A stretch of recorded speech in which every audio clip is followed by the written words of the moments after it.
Gabriel, 20 minutes. Vous allez remarquer que mon approche est très différente de celle de mon adversaire. Je ne vais pas y aller avec des statistiques. Je suis une personne qui ne croit pas dans les statistiques. Je suis très méfiant des statistiques. Je préfère me concentrer sur des principes généraux qui en appellent au sens commun. Okay? Ça, c'est plus ma méthode. Je peux discuter après, dans le droit de réponse, de la question des statistiques, mais ce n'est pas cette approche-là que je vais privilégier. Je vais me concentrer sur des principes.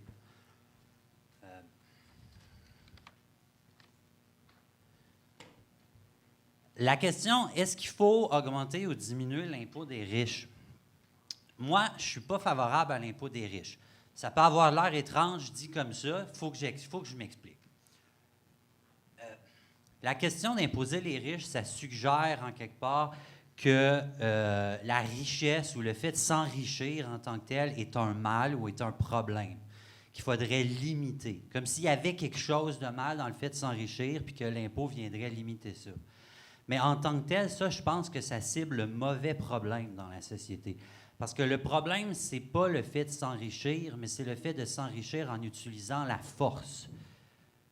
Ça, c'est mon opinion. Donc, là-dessus, ce que je pense, c'est que la solution pour mieux répondre à nos besoins, ce n'est pas d'imposer les riches, mais c'est de réduire l'utilisation de la force dans nos échanges économiques. Ça, c'est le premier point que je veux défendre. Le deuxième point que je veux défendre, c'est que imposer les riches, c'est beau, mais on impose les riches pourquoi? Le but, c'est de faire fonctionner un système qu'on appelle la social-démocratie. Je donnerai des détails un peu plus tard là-dessus, mais le but, c'est de faire fonctionner ce système-là. C'est pour ça qu'on veut imposer les riches. Mais à mon avis, la social-démocratie, ce n'est pas un bon système. C'est un système qui est nuisible pour les gens. En ce sens-là, il ne vaut pas la peine d'être financé. Là, c'est radical, qu'est-ce que je dis là? Mes opinions sont quand même radicales. Vous en jugerez après, mais je ne crois pas que c'est un bon système. Si je pense ça, c'est parce que je pense qu'il existe une meilleure manière de nous organiser au niveau de la santé, de l'éducation, de la justice ou un paquet d'autres problèmes. Cette manière-là, c'est le libre marché. C'est ce que je résume par le libre marché. Là, un libre marché parfait, ça n'existe pas. Okay? C'est plus un idéal vers lequel on cherche à tendre. Mais cet idéal-là, qu'est-ce qu'il signifie? Concrètement, ce que ça signifie, le libre marché, c'est qu'on garderait 100% de notre paye, tout ce qu'on gagne avec notre travail, on le garde dans nos poches. On ne paye pas de taxes. Il n'y a personne qui a le droit de nous prendre cet argent-là de force, même pas le gouvernement. Okay? Ensuite, le libre marché, c'est que tout le monde dans la société est libre de nous offrir les services qu'il veut. C'est nous qui allons choisir à qui on va donner cet argent-là. Ce ne sera pas le gouvernement, ça va être nous qui va choisir à qui il va le donner. Ça, c'est le principe du libre marché. Mon idée, c'est qu'au lieu d'imposer les riches, si on remplaçait, dans le fond, les systèmes qui s'occupent de notre éducation, de notre santé ou d'un paquet d'autres affaires par des systèmes de libre marché, on répondrait mieux à nos besoins. Ça, c'est les opinions que je vais défendre. Le premier point ici que je défends, c'est que s'enrichir, ce n'est pas un problème. C'est l'utilisation de la force qui est un problème. Ce que je veux dire par là, OK, c'est ça. On croit souvent que, vu que s'enrichir, c'est quelque chose de négatif, dans le fond, on devrait limiter ça en l'imposant. Mais oui, la richesse est nuisible. Ça, moi, je peux être d'accord avec ça. Dans certains cas, s'enrichir, c'est nuisible. Mais des exemples de s'enrichir qui est nuisible, c'est voler quelqu'un ou mentir. Tu réussis à obtenir quelque chose en mentant aux autres. Ou sinon, tu vends quelque chose que les autres personnes sont obligées de payer. Ou sinon, tu vends quelque chose, mais tu forces ou tu empêches tout le monde de te faire la concurrence ou de mieux offrir à la population. Si tu t'enrichis de cette manière-là, oui, cet enrichissement-là va être nuisible. Mais il existe aussi une façon de s'enrichir qui est utile à tout le monde, qui est utile à la société où ce qu'on ne perd pas. C'est simplement si tu t'enrichis en vendant quelque chose que tout le monde est prêt à te payer. Puis tu tolères que tu aies d'autres compétiteurs. Si tu respectes ces conditions-là, si tu es capable de vendre quelque chose aux autres sans jamais forcer personne, dans ce temps-là, moi, je vois ça comme une preuve, comme un signe évident que ce que tu avais à offrir à la société était hautement valable. En ce sens-là, cette manière-là de s'enrichir, il ne faut pas la décourager avec de l'impôt. La chose qu'il faut faire, c'est surtout de enlever toutes les façons de s'enrichir qui est nuisible, le vol, la fraude, obliger les gens de payer pour des choses ou empêcher la concurrence. C'est surtout ça qu'il faut faire. C'est là-dessus qu'il faut se concentrer. Il ne faut pas se concentrer sur des impôts sur les riches qui peuvent, au final, décourager les gens qui sont les plus utiles dans notre société. Okay? Ça, c'est le premier point que je peux dire par rapport à la richesse. La deuxième chose que je pourrais dire aussi, c'est que oui, il y en a des statistiques sur l'écart des inégalités. Des fois, c'est choquant. Des fois, ça nous révolte. Mais il faut garder les choses en perspective. Oui, c'est vrai que les richesses sont inégales, mais en même temps, on ne contribue pas toutes également à la société. Il n'y a rien de mal à ça. Il y a des gens pour lesquels ils ont moins d'ambition ou il y a des gens qui ne veulent pas changer le monde. S'il vous plaît. Il y a des gens qui ne veulent pas faire ça. Il n'y a rien de mal à ça. Mais il y a d'autres personnes que eux autres, oui, ils veulent apporter ou ils apportent des choses des fois qui peuvent faire une grosse différence. Oui, ça arrive dans une société humaine qu'un petit groupe de personnes peut faire une différence pour des milliers de personnes. Un exemple, ça peut être une personne qui réussit à trouver un moyen de rendre disponible plus de, peut-être, de plantes ou de porte-patios. Il a remarqué que les gens étaient satisfaits des meubles qu'ils recevaient. La personne qui s'est rendue compte de ça, puis qui part un projet, qui engage des gens, puis qui est capable de rendre un service plus disponible à meilleur prix, cette personne-là, elle ne nuit à personne. Cette personne-là va avoir aidé à tous les gens qui vont pouvoir bénéficier de son produit. Cette personne-là, elle n'a rien enlevé aux autres. En ce sens-là, oui, elle va avoir plus de richesse que les autres, mais la société n'en aura rien perdu au change. De ce genre de richesse-là, à mon avis, il n'y a pas d'utilité à la décourager avec des impôts. Je dirais même que c'est plus utile de respecter les gens qui ont fait ça en respectant leur propriété. L'autre chose que je pourrais dire par rapport à la richesse au niveau des principes, c'est que le prix d'un service qu'on rend à la société, ça peut être un salaire, ça peut être un profit, peu importe, c'est un prix. Le prix de ce service-là a une fonction dans la société. Ça a une fonction au niveau... ça a une fonction de communication. C'est comme un message. C'est ce qui nous permet de nous coordonner, de coordonner notre travail pour qu'on réponde aux besoins de tout le monde. Comment ça se passe? Si une personne s'enrichit, elle a forcé personne. Là. Les gens étaient prêts à la payer cher. Qu'est-ce que ça veut dire, ça, à la société? Ça dit à la société, OK, ce que je suis en train de faire en ce moment, là, c'est en manque. La société en veut. Ça veut dire... Toutes les autres personnes que ça les intéresse, suivez-moi et faites le même exemple. C'est un message qui est envoyé à la société. Ce n'est pas inutile de s'enrichir. Puis de la même manière aussi, on peut voir ça à l'inverse. Payer cher pour quelque chose, c'est frustrant des fois, mais ça a un but. Quand tu payes cher pour quelque chose, tu envoies le message à la société que ce que tu veux, c'est une priorité. C'est comme si tu disais à tout le monde, « Hey, prenez ça en priorité. Avant de faire autre chose, là, j'aimerais ça que quelqu'un s'intéresse à ce besoin-là. C'est pour ça qu'on est prêt à payer cher des gens. Mais ça, c'est important d'envoyer ce message-là. Quand le gouvernement arrive et impose la richesse, qu'est-ce qu'il fait? C'est qu'il déforme le message. Ce qui fait que finalement, la société ne peut pas vraiment savoir c'est quoi les priorités, puis les gens finissent par s'orienter vers des jobs ou des tâches qui sont déconnectées de ce que tout le monde demande. En ce sens-là, il y a une importance à la richesse. Tant qu'elle est faite sans l'utilisation de la violence, ça, c'est toujours quelque chose d'important. Ça, c'était mon premier point, pour dire que limiter, dans le fond, l'enrichissement, ce n'était pas utile. Ce qui était utile, c'était plutôt de limiter l'utilisation de la violence, de la force. Le deuxième point sur lequel je veux mettre l'attention, c'est la social-démocratie. Parce que ces impôts-là sur les riches, ça sert à payer un système qui s'appelle la social-démocratie. C'est ça l'objectif. Mais ce qui est dit dans les médias ou dans les écoles, l'opinion répandue sur la social-démocratie, c'est que si on met en commun des décisions puis de l'argent, ça nous donne plus de pouvoir puis plus de choix sur des choses comme l'éducation puis la santé. L'idée, dans le fond, c'est que de mettre en commun de l'argent puis des décisions, ça nous rendrait plus puissant ou plus libre, ou ça nous donnerait plus de pouvoir.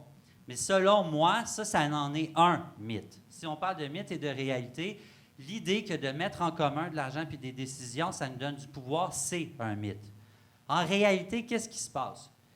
Les choix qui sont faits en social-démocratie, ce qu'on appelle des choix de société, on ne sait pas vraiment ce que ça veut dire concrètement. Quand une personne comme Justin Trudeau dit qu'il y a un plan pour la classe moyenne, on ne sait pas concrètement qu'est-ce qu'il va faire avec cet argent-là ou comment il pense s'y prendre pour aider la classe moyenne. Ça peut être la même chose si Amir Kadir dit qu'il veut aider les pauvres. C'est beau de mettre de l'argent dans des programmes, mais concrètement, qu'est-ce que tu vas faire pour les pauvres? Est-ce que tu vas juste pitcher de l'argent sur des gens qui vont faire un peu n'importe quoi en pensant qu'ils les aident? Est-ce qu'on le sait quand on prend ces décisions-là dans les choix de société? Pas vraiment, à mon avis. L'autre chose, c'est que ces choix-là de société sont souvent influencés par des détails qui sont superficiels. Le meilleur exemple, c'est dans les élections récentes, où ce que, dans le fond, la question qui a fait changer l'opinion de 15 ou 20 des gens, c'est le niqab. Il y a peut-être, je ne sais pas combien de femmes qui portent ça, mais c'est vraiment pas un enjeu majeur pour la société. Pourtant, c'est là-dessus que les opinions en social-démocratie se forment. Ça se forme sur un mouvement d'opinion, des fois superficiel. L'autre chose, c'est que les vraies décisions là, qui sont prises dans le gouvernement, dans l'État, ce n'est pas des décisions qui viennent de la majorité des gens. C'est des décisions qui se passent en coulisses entre des gens, dans le fond, qui ont du pouvoir ou des décisions, ou sinon, c'est des rapports de force entre des autorités. Là, quand je parle d'autorité, le syndicat de la fonction publique, ça peut être une autorité. Il y a une autorité sur un certain secteur. Le Parti libéral du Québec, c'est une autre autorité. Ces deux autorités-là se battent chacun de leur côté pour tirer l'épingle de leur jeu, puis il y a une décision qui va être prise. Mais cette décision-là ne va pas venir de la majorité des gens. Ça, c'est ce qui se passe en social-démocratie. Quand je dis des choses comme ça, là, je pense pas que c'est simplement un accident ou le fait que certaines personnes sont méchantes ou mal intentionnées. C'est simplement que quand on met des ressources en commun, quand on met autant de ressources en commun à un seul endroit, puis on met autant de décisions à un seul endroit, ça devient une machine qui devient bruyante, qui devient impossible à comprendre, puis dans ce temps-là, la majorité ne peut rien comprendre, puis elle ne peut rien contrôler. Qu'est-ce qui se passe dans ce temps-là? C'est qu'il finit tout le temps par avoir des minorités qui sont mieux organisées, qui finissent par en abuser. Il y a tout le temps des groupes, soit qui sont plus médiatisés, soit qui sont plus près du pouvoir. C'est ces gens-là qui vont être capables d'influencer les décisions. Ça, c'est ce que la social-démocratie est. Fait en tant que tel, je ne pense pas que c'est un système, dans le fond, qui est utile. C'est un système nuisible parce que ça enlève des choix aux gens. Ça enlève des libertés, même si ça dit le contraire. Le deuxième point que je peux dire par rapport à la social-démocratie, c'est que c'est souvent présenté comme une sorte d'organisme de charité ou une famille. Un peu comme si l'État moderne, depuis les années 60, c'était une organisation qui ne pensait pas à l'argent, puis qui était au service des démunis. L'exemple était donné tout à l'heure, comme si, dans le fond, sa priorité, c'était les démunis, puis que ça veillait aux besoins de tout le monde, sans penser à l'argent. Ça, c'est l'impression qui est donnée par rapport à ce système-là. Mais en réalité, là-dessus, je suis assez radical. Je dirais que l'État moderne, depuis les années 60, c'est une entreprise comme les autres. C'est une entreprise comme Walmart est une entreprise ou comme McDonald's est une entreprise. La différence entre l'État et les autres entreprises, c'est que l'État, elle peut utiliser la loi pour décider c'est qui a le droit de nous offrir des services, puis c'est comment est-ce qu'il va falloir leur payer en taxes. C'est ça la différence entre l'État puis les autres entreprises. Dans ce sens-là, l'État n'est pas charitable. Au contraire, l'État, elle peut utiliser la violence des lois à son profit.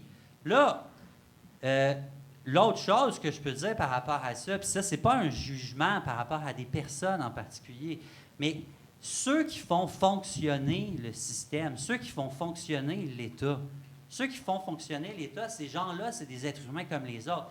Qu'est-ce que ça veut dire, ça? Ça veut dire que ces gens-là pensent à eux avant de penser aux autres. Je n'ai pas de jugement par rapport à ça. Ça, c'est la nature humaine. Le problème, c'est que ces gens-là ont deux pouvoirs que le reste de la société n'a pas. C'est qu'on ne peut pas leur refuser de l'argent. Je veux dire, l'impôt, là, le problème avec l'impôt, c'est que c'est pris de force. Personne, dans le fond, on ne nous a pas demandé de la prendre avant. Donc, on est obligé de leur donner de l'argent. L'autre chose, c'est que l'État, lui, a la capacité de passer des lois pour empêcher de faire compétition avec ce qu'eux autres ont. Ça veut dire que si vous avez une meilleure idée, admettons, pour éduquer les jeunes, bien, vous n'avez pas le droit de concurrencer le système d'éducation tel que l'État a décidé que c'était. Lui, il a le pouvoir d'empêcher la concurrence. Ça, c'est deux avantages. Ça, c'est pas deux avantages. Ça, c'est deux pouvoirs ou deux privilèges que ceux qui font fonctionner l'État ont par rapport au reste de la population. Puis ça, c'est ce qui fait que, dans le fond, ce système-là va être, globalement parlant, nuisible. Donc, quand je vous dis ça, est-ce qu'on va faire... Est-ce que ça sert de faire payer des riches qui ont probablement fait des choses utiles à la société pour faire fonctionner ce système-là? Moi, je vois pas l'utilité là-dedans. L'autre chose que je dirais, là, c'est que la social-démocratie, là, l'impression, quand on dit faire payer les riches, on a l'impression que tout ce système-là, ça pourrait être juste les riches qui le payent. Mais concrètement parlant, là, l'État, là, quand elle paye quelque chose, il faut qu'elle prenne des ressources à quelque part. On pense pouvoir prendre ces ressources-là seulement aux riches. Mais la grosse majorité des ressources qui sont disponibles dans la société, ils servent à tout le monde. Là, quand je dis ça, je ne m'appuie pas sur des statistiques. Je m'appuie simplement sur des observations évidentes. Si je regarde ce que les gens autour de moi font comme job, je dis, à qui sert leur job? Ça sert à tout le monde. Le gars qui travaille dans un restaurant, ça sert aux gens qui vont dans le restaurant. Les gens qui travaillent dans une ferme, ça sert à ceux qui vont manger de la bouffe. Les gens qui travaillent dans une usine de voitures, ça sert à ceux qui vont conduire des voitures. On ferait le tour, là, puis l'ensemble de ce que la société fait, ça sert à peu près à tout le monde. Fait que si l'État veut prendre des ressources, il n'y a pas le choix de les prendre à tout le monde. Ça ne peut pas juste venir dans la poche des riches. Puis si on dit ça, au niveau des statistiques, il y en a peut-être juste une que je peux dire que je trouve significative, c'est que dans les dernières années, c'est plus ou moins en haut de 40 % de tout ce qu'on produit, de ce qu'on appelle le PIB, que l'État contrôle. Comment c'est distribué dans la société, ça, c'est quelque chose que je considère être assez confus. Mais concrètement, ça veut juste dire que 40 % de tout ce qu'on produit est contrôlé par ce système-là qui s'appelle la social-démocratie. Ça coûte cher. Là, si je critique ça, c'est pas juste pour critiquer quelque chose pour détruire, c'est parce que je pense qu'il existe une meilleure manière de s'organiser que ce système-là. Ça s'appelle le libre marché. Par le libre marché, je parle de l'idée, dans le fond, que l'argent est dans nos poches, 100 % de l'argent est dans nos poches, tout le monde est libre de nous offrir, dans le fond, ce qu'ils veulent, c'est nous qui décidons à qui on donne l'argent. Okay? Pourquoi ce système-là serait meilleur, dans le fond, que la social-démocratie? Pensez-y. Okay? Si vous avez le choix entre magasiner des services avec de l'argent dans vos poches, en sachant que les gens autour sont libres de vous offrir quelque chose, si vous avez le choix entre cette situation-là, puis une situation où il y a des étrangers dans l'État qui prétendent être votre ami, qui prennent de l'argent dans votre compte, puis qui décident à votre place, dans laquelle des deux situations vous avez le plus de pouvoir sur les services que vous allez recevoir? Si je pose la question comme ça m'apparaît assez évident qu'on a plus de pouvoir quand l'argent est dans nos poches. Quand, dans le fond, c'est nous-mêmes qui décidons où est-ce que l'argent va, ce que ça fait, là, c'est qu'on peut forcer toutes les entreprises qui nous offrent quelque chose alentour de nous offrir la meilleure qualité au meilleur prix. C'est ça qui se passe. Donc, à mon avis, si on s'occuperait de l'éducation ou de la santé de cette manière-là, on aurait probablement un meilleur système que le système qu'on connaît actuel. Puis ça peut avoir l'air d'être juste des principes. Mais je pense qu'il y a des faits observables sur lesquels on peut s'appuyer par rapport à ça. Ce n'est pas des statistiques, c'est des choses qu'on peut voir au quotidien. Si vous comparez les lieux où est-ce que ça ressemble plus au libre marché, c'est des lieux de commerce. Par exemple, où est-ce que vous achetez des vêtements ou des trucks électroniques ou des souliers. Bien, dans ce type de lieu-là, ça se passe de même avec ton argent. Tu choisis qui tu veux, tu le donnes à lui. C'est relativement le libre marché. Mais dans ces lieux-là, on va souvent offrir des aubaines aux gens. Il y a beaucoup de choix. Ça évolue dans le temps. Depuis 20, 30 ans, il y a régulièrement des nouvelles choses qui apparaissent. Puis même les plus pauvres ont accès à ça. Même les plus pauvres ont accès à des choix au niveau des vêtements, au niveau de la façon de se déplacer.